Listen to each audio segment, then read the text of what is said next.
livro é pouco lido, mas faz parte também do plano de Deus para as nossas vidas. Então vamos ler Judas, versículo 3 e 4. Amados, procurando eu escrever-vos com toda diligência acerca da salvação comum, tive por necessidade escrever-vos e exortar-vos a batalhar pela fé que uma vez foi dada aos santos, porque se introduziram alguns, já antes estavam escritos para este mesmo juízo, homens ímpios que convertem em dissolução a graça de Deus e negam a Deus, único dominador e Senhor nosso, Jesus Cristo. Que Deus se digne a abençoar a palavra, que ela soa como uma advertência para nós nos precavermos contra os falsos doutores e mestres que se introduzem nas regiões dos santos para tentar desvirtuar a vida daqueles que servem a Deus. Vamos orar mais uma vez. Ó Deus amado, toma essa tribuna em tuas mãos e usa o teu servo para que o teu nome seja glorificado nesta mensagem. Aleluia. No mesmo momento eu coloco os ouvintes, aqueles que nos acompanham pelas redes sociais e os aqui presentes, para que sintam também, ó Deus, a presença do teu Espírito e que esse Espírito possa edificar e transformar vidas para a glória do teu santo nome. É a oração que faço em nome de Jesus. Amém. Sentai-vos, irmãos. Hoje nós vamos falar sobre a verdadeira igreja. Judas estava preocupado com alguns falsos mestres que estavam trazendo informações falsas àqueles que conheciam o Evangelho e estavam sendo influenciados por pessoas de fora que se introduziam nas igrejas para tentar confundir a mente daqueles que eram do Senhor. E hoje não é diferente.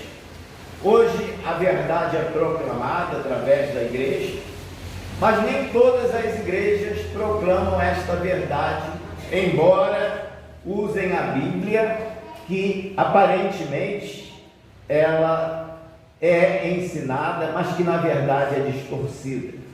Então nós precisamos ter muita precaução para não sermos enganados e levados por todo o vento de doutrina.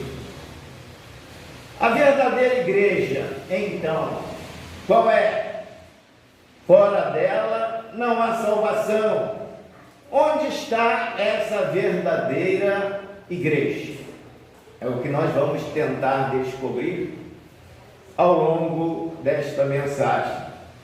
Quais são as características desta igreja verdadeira? A Bíblia responde: a verdadeira igreja, ela é constituída de todos os crentes no Senhor Jesus, todos os verdadeiros cristãos. Existe o joio no meio do trigo, existe o falso cristão no arraial crente, e isso tem sido um prato que o diabo tem usado para trazer dúvida àquelas pessoas que estão com a intenção de se filiar como membro a uma igreja de Cristo. A verdadeira igreja possui membros com as mesmas características. E quais são essas características? Ora, todos nós temos algo em comum. Não temos algo comum? O nosso propósito não é glorificar a Deus através das nossas vidas? Todos nós não fomos transformados pelo mesmo Espírito em novas criaturas? E nós não fomos convocados para pregar o Evangelho em todo lugar, dando testemunho a todas as gentes.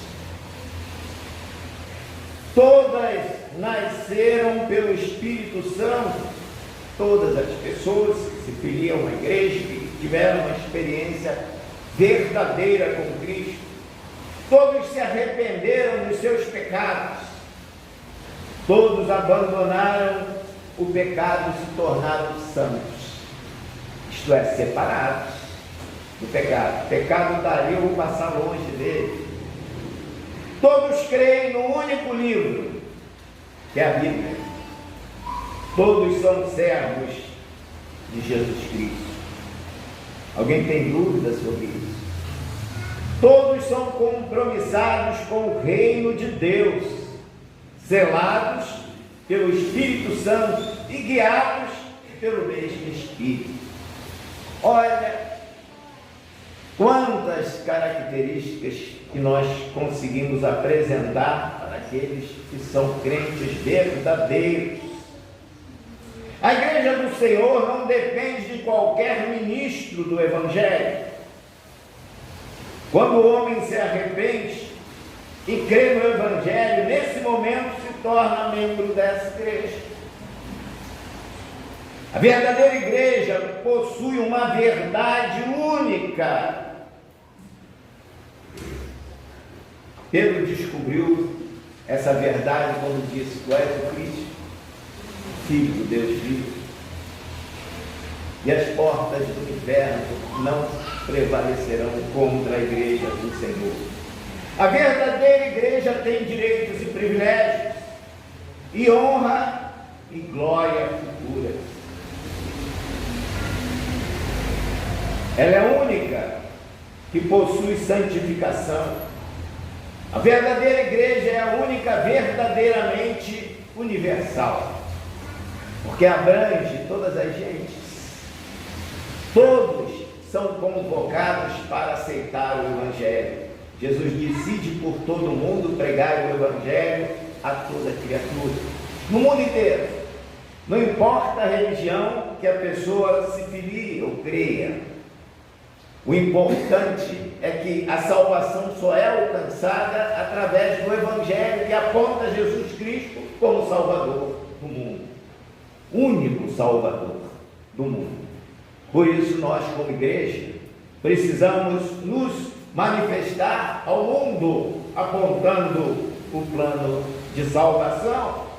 Debaixo do céu nenhum outro nome é dado aos homens pelo qual devamos ser salvos. A verdadeira igreja é a única que permanecerá até o fim. Ninguém pode destruir a igreja do Senhor. Na verdade, os membros jamais perecerão, são salvos por toda a eternidade. Glória a Deus por isso. A verdadeira igreja será verdadeiramente gloriosa no final dos tempos. Por isso vale a pena sofrer pela causa de Cristo, porque é uma glória que nos é assegurada pelo próprio Deus, e nós queremos alcançá-la depois que deixarmos este mundo. A verdadeira igreja realiza a obra de Cristo na terra. Esta que você precisa permanecer para ser salvo. É igreja de Cristo. Igreja que não é de Cristo não salva ninguém. Só a igreja de Cristo. E a igreja de Cristo tem ele como cabeça. Jesus é o cabeça desta igreja. Em Colossenses capítulo 1, versículo 18, Paulo diz: e ele é a cabeça do corpo da igreja. Em Efésios, capítulo 1, versículo 22 a 23, Paulo registra: e sujeitou todas as coisas aos seus pés, e sobre todas as coisas o constituiu como cabeça da igreja, que é o seu corpo, plenitude daquele que cumpre tudo em todos. Ter Jesus Cristo como cabeça é um privilégio para este corpo, que Deus escolheu para ser santo, separado e produzir frutos no mundo. Os membros desta igreja são pessoas regeneradas. Paulo, escrevendo aos Coríntios, na segunda carta, capítulo 5, versículo 17, diz: se alguém está em Cristo, nova criatura é, e as coisas velhas já passaram, e eis que tudo se fez novo. Nicodemos, ele precisou nascer de novo, apesar de ser mestre no judaísmo. Jesus disse que quem faz parte desta igreja é liberto do pecado, pois se o Filho vos libertar, verdadeiramente sereis livres. Nós somos livres. Muita gente pensa o contrário. O crente, ele é aprisionado, não pode fazer nada, tudo é proibido. Proibido? Não, o crente pode fazer o que quiser, depois ele arca com as consequências. Ele pode fazer tudo de errado. Não, eu quero fazer o errado. Tem liberdade de escolha. Mas tem pessoas, às vezes, que estão amarradas ao vício, não conseguem deixar de beber, de fumar, não conseguem abandonar o vício do pecado sexual. Então, o que acontece? Precisa de um libertador. E esse libertador é Jesus. Depois o Filho vos libertar, verdadeiramente sereis livres. Pecado não tem mais domínio sobre aquele que é livre no Senhor Jesus. É isso que a palavra de Deus nos ensina. São sinceros na fé, separados. Nós somos separados, precisamos ser irrepreensíveis na nossa conduta, como o apóstolo Paulo diz ao escrever aos Filipenses, capítulo 2, versículo 15, para que sejais irrepreensíveis e sinceros, filhos de Deus, inculpáveis, no meio de uma geração perversa em que nós vivemos. Nós temos que ser inculpáveis, irrepreensíveis, brilhando como astros de luz. A primeira igreja, tendo como fundamento Jesus Cristo, ela foi fundada em Jerusalém. Muita gente erroneamente pensa que a igreja católica é a mais antiga, mas não é. A Bíblia nos ensina que a igreja mais antiga é aquela que foi fundada pelos apóstolos, Atos capítulo 2, versículo 41, com quase 3.000 membros, todos batizados por imersão, todos adultos, pois não há menção de batismo infantil na Bíblia. A condição para se filiar a essa igreja era ser batizado após experiência de regeneração. A condição para ser batizado era crer em Jesus, Atos capítulo 2, versículo 41. Crianças não eram aceitas como membros, pois não sabem o que é crer em Jesus, não entendem o que é fé cristã. A Bíblia ensina que o batismo é uma ordenança e não um sacramento. É símbolo exterior do sepultamento do homem velho que morre no interior do novo convertido, nascendo daí uma nova criatura. O que aconteceu conosco, que uma vez estávamos perdidos, mergulhados no pecado, e fomos libertos em Cristo, transformados em nova criatura, trazidos para a maravilhosa luz. A Bíblia só autoriza o batismo a quem crê, Atos capítulo 8, versículo 36 a 37. Portanto, é estranho na Bíblia batismo ministrado à criança recém-nascida. A forma de batismo bíblica é unicamente por imersão, mergulho. Além do mais, o batismo não salva nem confere graças. Pessoas salvas sem serem batizadas. Nós vemos muitos exemplos na Bíblia. o ladrão da cruz, a mulher hemorrágica, Zaqueu, o publicano. A condenação não está vinculada a quem não é batizado, mas a quem não crê. A falsa igreja adultera a palavra de Deus.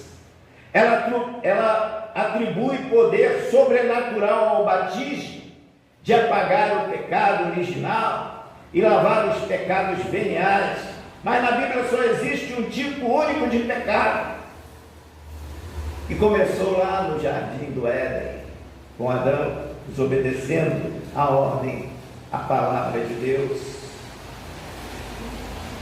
Quanto à ceia, esta igreja adúltera ensina que quem dela participa recebe uma graça especial, ou seja, Jesus se faz pessoalmente presente no pão, a que eles chamam transubstanciação. E como resultado dessa crença surgiu a Eucaristia, a ação de graças. Segundo a Igreja Romana, Eucaristia é a comunhão do fiel por alimentar-se de Cristo presente ali na hóstia, com o seu corpo presente quando ela é consagrada. Mas a verdadeira igreja, o que é? Seria um prédio, uma instituição de caridade, uma instituição político-religiosa. Não. Nunca se viu tanta confusão e falta de conhecimento a respeito da verdadeira natureza da igreja. Infelizmente, há muitos crentes decepcionados com a igreja organizada, e o resultado é que estes, ao se afastarem, eles formam células desvinculadas e fora da igreja. Na verdade, a causa principal dessa situação atual é a negligência ao ensino da doutrina da palavra de Deus. Este fato apresenta, dentre outros, consequências e proliferação de novas igrejas e seitas totalmente ou parcialmente descompromissadas com a Bíblia, como se fosse assim um corpo sem cabeça. Em Efésios capítulo 5, versículo 27, Paulo resume todo o compromisso que Cristo tem para com a igreja. Ele a ama e a purifica do pecado. Ele a está preparando para ser uma igreja gloriosa. A igreja é do Senhor. Ele deseja apresentar a si mesmo sem mácula, sem ruga, porém santa, sem defeito. Mas infelizmente, essa glória nem sempre é refletida na igreja local. A igreja, por ser de Jesus, instituída por Ele, é protegida com a promessa de que as portas do inferno não prevalecerão contra ela. A princípio, a imaginávamos igreja sem dor, sem sofrimento, ou quaisquer transtornos físicos ou mentais. Mas a igreja sempre viveu em agonia, não porque Satanás vem fechando os templos e perseguindo os salvos. O inimigo não precisa dessa estratégia, ele tem um expediente muito mais eficaz. Sabem qual é? Salvos brigando uns com os outros. Oferecem maiores e melhores resultados aos objetivos do inimigo. Rei Stidman, em seu livro Corpo Vivo de Cristo, sugere que a palavra igreja traz à tona diferentes imagens. A igreja é um snob, clube religioso, para alguns são. A igreja é um grupo de ação política lutando contra os males da sociedade. Tem gente que acredita. A igreja é uma espécie de sala de espera onde os crentes estão aguardando o próximo voo para o céu. É uma reunião de fanáticos religiosos gozando de seu transe de fim de semana. É um lugar de barulho forte, com bateria e som estridentes, gritarias que prejudicam a paz da vizinhança. É essa igreja que o Senhor instituiu. Que imagem nossa igreja tem transmitido para o mundo lá fora? É a imagem da igreja verdadeira ou de uma igreja comprometida com o pecado, uma igreja falsa?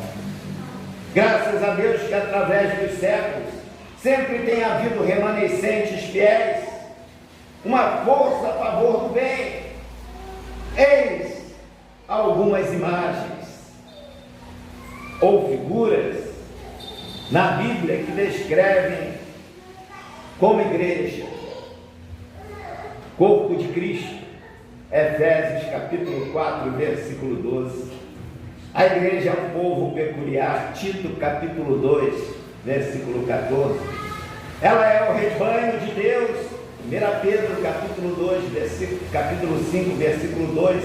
Casa de Deus, coluna e firmeza da verdade, família da fé, lampadários ou castiçais, noiva de Cristo.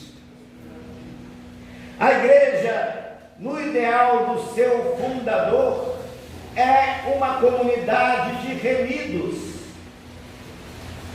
A mensagem entregue a Jesus para a igreja proclamar é arrependimento com propósito de remissão dos pecados. Jesus sonha com uma comunidade de remidos, uma comunidade de amor. João descreve esse amor que Deus espera da igreja. Não seria pela suntuosidade dos seus templos, nem pela ortodoxia das suas doutrinas, nem excelência das suas organizações, mas pelo amor com que se amassem uns aos outros, que no sonho de Jesus os salvos seriam conhecidos assim como a sua verdadeira igreja amorosa. Jesus disse: um novo mandamento vos dou, que vos ameis uns aos outros, assim como eu vos amei. Uma comunidade profética. Jesus sonhava com uma igreja que encarnasse a vontade de Deus, do mesmo modo como ele assim o fez. Uma comunidade triunfante. Jesus sonhou com uma igreja vitoriosa em todas as dimensões do tempo, da vida e do universo. Uma igreja que nem Satanás, nem os reinos do mundo, nem a morte a derrotariam. Jesus sonhou ainda com uma igreja unida pela comunhão de verdadeiros adoradores, uma igreja que fosse a resposta da busca do Pai por adoradores que o adorassem em espírito e em verdade, conforme se lê em João capítulo 4, versículos 22 a 23. Jesus sonhou com uma igreja feliz, uma comunidade marcada pela alegria. Jesus sonhou com uma igreja que, como os anjos na aparição dos pastores de Belém, proclamasse boas novas de grande alegria para todo o povo. Muitas igrejas se encontram doentes, estão como pessoas com insônia, que não conseguem dormir e consequentemente não sonham, e quando dormem têm pesadelos. Robert Daly diz: a única maneira de revitalizar a igreja é sonhar de novo o sonho de Jesus. Esse é o principal desafio para a igreja de hoje, é a ressurreição da fé no Cristo vivo. Toda a igreja vive de objetivos, sonhos e metas. Todos esses projetos só alcançarão êxito se mantiverem acesa a chama do sonho de Jesus. Tinha Deus um plano para e sua descendência, nele e sua prole seriam benditas todas as nações e famílias da terra. As exigências do plano: sai da tua terra, vai para a terra que eu te mostrar. Como Abraão, somos chamados para fora, para ir ao mundo todo. Marcos capítulo 16, verso 15. A esfera do plano, todas as famílias da terra. Deus estava prometendo que o Messias haveria de nascer da família de Abraão, e através do povo de Deus Ele quer abençoar todos os povos. Uma luz no meio das trevas, o sal dentro da sociedade, o perfume de Cristo em meio ao mau cheiro do pecado. Uma frase aparece várias vezes nas Escrituras: serei o vosso Deus e vós sereis o meu povo. Começa lá em Êxodo capítulo 6, verso 7, Levítico capítulo 26, 12, e por aí vai. Em outras passagens, Deus propôs criar para si mesmo um povo particular, que no Antigo Testamento era a nação de Israel, e no Novo Testamento é a igreja. Na história do Antigo Testamento, o povo peculiar de Deus começa com a chamada de Abraão. Pela fé, Abraão, quando chamado, obedeceu. É bom notar que foi Deus quem tomou a iniciativa. Ser membro da família de Deus depende exclusivamente de uma ação de Deus. Depois vem a resposta do homem, se aceita ou não. Abraão invocou o nome do Senhor. Deus fez uma aliança com ele, e através dele todas as nações foram abençoadas. Sinal para os homens o rito da circuncisão. O sinal mostrava que Deus queria ser seu Deus e desejava que Israel fosse seu povo. Foi um sinal visível indicando membresia, distinção entre membro nominal e membro verdadeiro. A marca do membro verdadeiro é o selo do Espírito Santo. Tanto no Velho como no Novo Testamento há que se professa, há aquele que professa e aquele que pratica. Na família de Abraão, todos os homens foram circuncidados. Gênesis capítulo 17, versos 26 a 27. Mas o apóstolo Paulo, em Romanos capítulo 9, versos 6 a 8, comenta: nem todos de Israel são de fato israelitas. Entre todos os membros da casa de Abraão, somente Isaque foi descendente verdadeiro, que era filho da promessa. Não por causa do sinal externo da circuncisão, nem porque era filho da carne de Abraão, mas porque era filho da promessa. Não de uma circuncisão externa, mas de uma circuncisão de coração. Dessa descendência de Abraão, através de Isaque, veio Israel espiritual de Deus, que é a igreja de Cristo. Como bem destacou o apóstolo Pedro em sua primeira carta, capítulo 2, versículo 9: mas vós sois a geração eleita, o sacerdócio real, a nação santa, o povo adquirido, para que anuncieis as virtudes daquele que vos chamou das trevas para a maravilhosa luz. Como se pode observar, a verdadeira igreja de Cristo é constituída pelos eleitos de Deus, nascido de qualquer nação segundo a carne, mas que é exemplo de Isaque, são filhos da promessa. O fato da igreja ser constituída de um povo adquirido das trevas para a maravilhosa luz não significa dizer que é um povo perfeito e irretocável.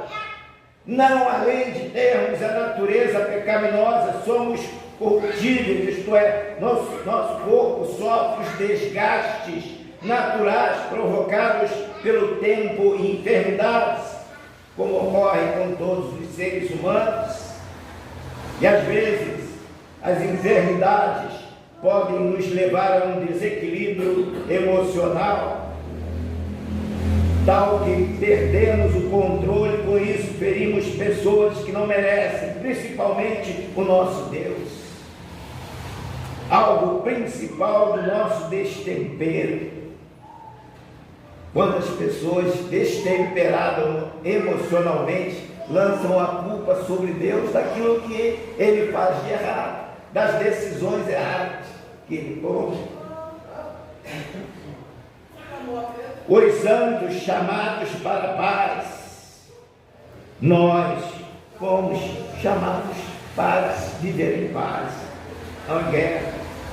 De acordo com Tito, o apóstolo Paulo indicou para pôr em ordem as coisas na igreja de Creta. Na igreja de Jerusalém, os apóstolos escolheram 7 salvos cheios do Espírito Santo para solucionar os problemas entre as viúvas. Foi o corpo diaconal, narrado em Atos capítulo 6. Aliás, a função do diácono na igreja não é só servir as mesas, mas principalmente apagar incêndios e promover a paz entre os irmãos, aplicando a verdadeira doutrina. Aos Coríntios, o apóstolo Paulo repreende por carta os crentes por não encontrar alguém capaz no rebanho para promover a paz. 1 Coríntios capítulo 6, versículo 5. Temos a segunda carta, onde Paulo vindica a sua autoridade apostólica, especialmente em vista do fato de que a igreja em Corinto foi invadida por apóstolos falsos que procuravam solapar a autoridade de Paulo e desviar o povo do evangelho que dele havia recebido. Ele escreve: porém não como um mero indivíduo autoritário, mas antes como pai espiritual dos crentes de Corinto, aos quais amava e ansiava para que demonstrasse amor recíproco e permanecessem fiéis à verdade que lhes havia transmitido. Todas as igrejas do Novo Testamento passam por dificuldades, as mais variadas. Nós temos passado ao longo desses 40 anos, dissensões entre seus membros, heresias, desvios morais, agressividade ao ministério e por aí vai. Latoeiros sempre existirão, assim como Janes e Jambres hão de existir, para perturbar a paz no arraial cristão até que Cristo volte. Mas em nenhum momento foi sugerido que uma igreja com problema deveria se dividir e organizar outra para solucionar as desavenças dos irmãos. Quando surgiam brigas e contendas, Paulo enviava líderes experientes para tentar solucionar os problemas à luz da palavra de Deus. Infelizmente, o que se vê hoje é um sem número de igrejas surgindo fruto de discordância ou da administração ou da doutrina ensinada e rejeitada por grupos que se unem para dividir e não multiplicar. Parece que igreja na época atual virou um balcão de negócios. Tem tudo, de todo tipo. Igreja com ou sem pastor, com ou sem dízimo, com ou sem a palavra, com ou sem Deus. Como afirma o bispo Paul Gaultier, a igreja só pode ser considerada em relação a Cristo, pois que ela não existe senão por Ele, nele e para Ele. Algumas igrejas são semelhantes a faróis construídos na rocha, tão resistentes que não são danificados, mesmo quando marulham ondas tempestuosas contra as suas fundações, ou sopram impetuosas rajadas de vento. Assim também é o farol da igreja verdadeira de Cristo, permanece inabalável e sua luz brilha com fulgor a despeito das procelas que a ameaçam. O lampejo dessa luz imperecível não está no fausto das instalações materiais, tampouco na pompa da sua liturgia de culto, no deslumbramento dos seus corais, no poder econômico da instituição ou ainda na popularidade do seu líder.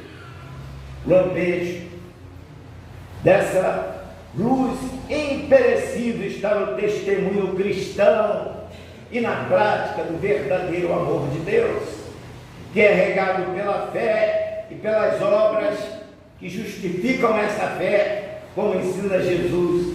Resplandeça, pois, a vossa luz diante dos homens, para que vejam as vossas boas obras, glorifiquem o vosso Pai que está nos céus.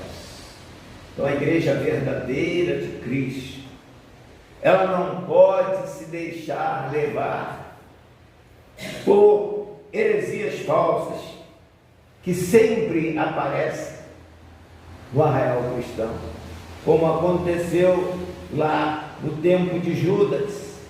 O apóstolo Paulo orientou nessa epístola para que os crentes, escreveu para que os crentes batalhassem pela fé dada aos santos. Essa fé que nós temos que manter viva no nosso coração, porque se introduziram alguns que já antes estavam escritos para esse juízo, homens ímpios, que convertem em dissolução a graça de Deus e negam ao Deus único, dominador, nosso Senhor e Salvador Jesus Cristo. Conhecendo a palavra de Deus, jamais seremos enganados. Ainda que um anjo do céu, como o apóstolo Paulo diz, venha pregar um outro evangelho que não seja esse, seja anátema, considere isso como maldição e não bênção. Que Deus assim nos abençoe. Amém. Amém.